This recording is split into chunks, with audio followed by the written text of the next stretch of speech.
Il y a plus de 25 ans, la ministre des Sports Amélie Oudéa-Castéra a été en couple avec l'un des plus célèbres joueurs de tennis sud-américains. Ce dernier a même remporté le tournoi de Roland-Garros et ce, à 3 reprises. Au service du sport. Le 20 mai 2022, Elisabeth Borne a dévoilé la composition de son nouveau gouvernement. Déjà pressentie lors du premier quinquennat du président Emmanuel Macron, la directrice générale de la Fédération française de tennis, Amélie Oudéa-Castéra, a été nommée ministre des Sports.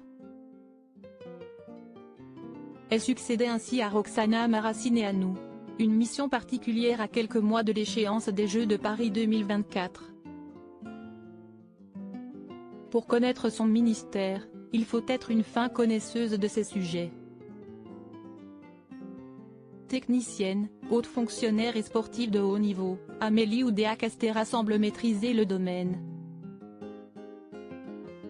En effet, après avoir été directrice du marketing du groupe d'assurance AXA, elle avait été nommée directrice générale de la Fédération française de tennis. Côté sport, le palmarès n'est pas vierge. Espoir sportif du tennis français, Amélie Oudéa-Castéra devient championne du monde minime en 1992 puis demi-finaliste à Roland-Garros ou à Wimbledon dans les catégories de jeunes, avant de mettre fin à sa carrière en 1996, après 4 années chez les professionnels.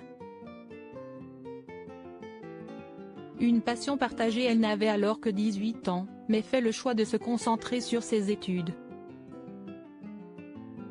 Nouvelle preuve de sa passion pour la balle jaune, s'il en fallait une, l'actuelle ministre des Sports a partagé une histoire d'amour avec un autre grand joueur du tennis, Gustavo Kuerten.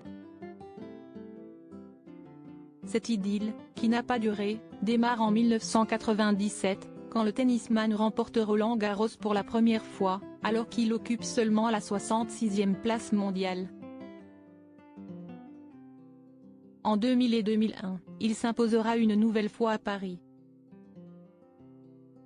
Avec 3 victoires à Roland-Garros, son nom est entré dans la légende. Depuis, côté cœur, Amélie Oudéa-Castéra semble comblée. Elle est en effet mariée avec Frédéric Oudéa, ancien directeur général de la Société Générale. Je ne serai pas candidat au renouvellement de mon mandat en 2023, décision prise avec humilité, beaucoup d'émotion, mais aussi beaucoup de sérénité personnelle, avait-il déclaré quelques jours avant que sa femme soit nommée au poste de ministre des Sports, pour éviter tout conflit d'intérêts. Par amour.